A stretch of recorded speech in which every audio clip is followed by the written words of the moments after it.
Hello दोस्तों, कैसे हैं आप लोग। आप देख रहे हैं स्पीच पाठशाला। आज हम यूपीपीसीएस पेपर एनालिसिस का अगला पार्ट लेकर आपके सामने हाजिर हुए हैं, जिसमें हम देखेंगे 32 नंबर क्वेश्चन से कि निम्नलिखित में किस एक आंदोलन के साथ रासफ अली जुड़ी हुई थी। तो हम लोग इसको जानते हैं, सभी लोग जानते हैं कि ये रेडियो को संचालित कर रही थी और ये आंदोलन कौन सा था, भारत छोड़ो आंदोलन था। ठीक है, और भारत छोड़ो आंदोलन महात्मा गांधी द्वारा चलाया गया और ये 8 अगस्त 1942 को प्रारंभ किया गया था। अगला देखेंगे भारतीय राष्ट्रीय आंदोलन से संबंधित निम्नलिखित घटनाओं को पढ़ें और नीचे देख कूट को घटनाओं को सही कालक्रम में दर्शाइए, यानी समय के अनुसार पूछा हुआ है। तो हमें सबको पहले पता है कि पहले हमारा क्रिप्स मिशन आया था, उसके बाद हमारा भारत छोड़ो, और उसके बाद देखिए एक बार क्या है कि हम सभी का सन बता देते हैं जिससे आपको याद हो जाए। ब्रिटिश प्रधानमंत्री चर्चिल ने 11 मार्च 1942 को क्रिप्स मिशन दिया, यानी 1942 को हमारा पहले पता चला कि किस में आया, 1942 में आया था ये क्रिप्स मिशन।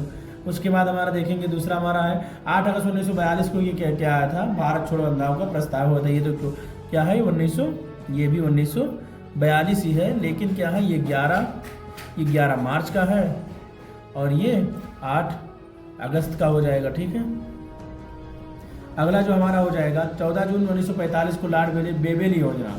तो 14 जून ये बेबेल ऑफर जो है ये 14 जून 1945 को आया था, ये 1945 को आया था। और उसके बाद में लेबर पार्टी के नवनिर्वाचित भारतीय नेताओं को 1946 में 24 मार्च 1946 को ये क्या किया था, कैपिटल मिशन का प्लान जो आया था, ये कैबिनेट मिशन का प्लान आया था 24 मार्च 1946 को आया। तो 1946 कर देंगे इसको। तो अब हमें याद हो जाएगा कि पहले कौन सा है। तो पहले नंबर पर हमारा ये हो जाएगा 1942 11 मार्च वाला, फिर तीसरा है हमारा भारत छोड़ो आंदोलन 1942 यानी पहला के बाद तीसरा, फिर चौथा हमारा 1945, फिर कैबिनेट मिशन 1946 में आया था। तो इसका जवाब हमारा क्या हो जाएगा, ये हमारा ये हो जाएगा पहला तीसरा और चौथा दूसरा सर। ये इंडिया डिवाइडेड पुस्तक के लेखक कौन है, अभी आप लोग हम देख रहे थे कि हमने स्टैटिक जीके का पार्ट देखा, उसमें ये क्वेश्चन हमने करवाया है और ये देखिए पीछे 2010 में पूछा भी गया है। तो इंडियन डिवाइडेड पुस्तक के लेखक कौन थे, तो इसका हमारा क्या जवाब हो जाएगा, डॉक्टर राजेंद्र प्रसाद। इसके बारे में हमने स्टैटिक जीके में देखा है, आप लोग वहाँ जाकर इस वीडियो को देखिए और यहाँ से अक्सर सवाल पूछे जाते रहते हैं। तो इंडियन डिवाइडेड पुस्तक नाम प्रसिद्ध लेखक डॉक्टर राजेंद्र प्रसाद ने, इस पुस्तक का प्रकाशन 1946 में हुआ था। इस पुस्तक में द्विराष्ट्र सिद्धांत का परीक्षण भी किया गया और बताया गया कि हिंदू मुस्लिम मुद्दे का हल कैसे होगा, धर्मनिरपेक्ष राष्ट्र गठन का संभव कैसे होगा, ये सब विभिन्न बातों पर, विभिन्न मुद्दों पर उन्होंने बहुत अच्छे तरीके से ही बात की है। अगला जो हमारा हो जाएगा 35 नंबर की घटनाओं को उनकी कालक्रम अनुसार व्यवस्थित कीजिए और अपना उत्तर दिए गए कोड के अनुसार सहायता कीजिए। यानी इसको पहले हमें देखना है कौन किस सन में हुआ था। तो अगर बात किया जाए पहले हमारा डी, इसके जो जानते हो क्या हो जाएगा कि पहले हमारा जिन्ना द्वारा शिमला कांग्रेसन को विफल विध्वंस, तो इसको 1945 में हुआ। ये क्या हुआ, 1945 में हुआ। कब हुआ, 15 जुलाई को।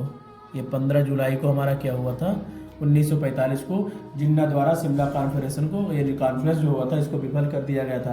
और कैबिनेट मिशन जानते हो अभी देखा गया 24 मार्च 1946 को दिल्ली पहुंचा। 24 मार्च 1946 को ये दिल्ली पहुंचा।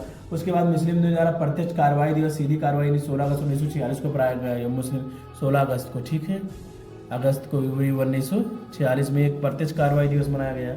उसके बाद 2 सितंबर 1946 को कांग्रेस में अंतिम सरकार का गठन किया गया। 2 सितंबर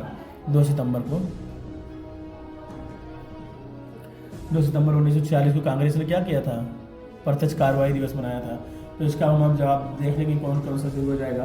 तो हमारा इसका जवाब बी सही हो जाएगा, बी यानी DBCA हो जाएगा, DBCA।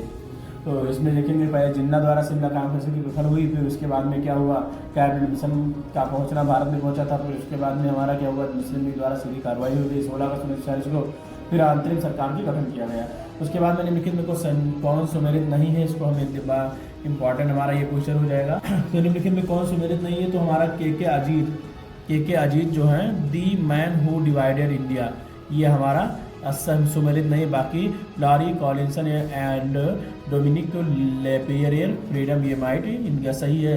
और Durga Das Indian from Curzon to Nehru and after ये भी सही है। और Maulana Abdul Kalam Azad India with freedom ये भी सही है। अब हम देखेंगे आज दोस्तों कि अगला टॉपिक जो हमारा होगा भारत और विश्व भूगोल का होगा, वहाँ से हम लोग इसको देखेंगे। और आप लोग इसको अगर PDF चाहते हैं तो हमारा व्हाट्सएप ग्रुप में जुड़ सकते हैं। और लाइव वीडियो पसंद आए तो लाइक करें, शेयर करें, सब्सक्राइब करना ना भूलें।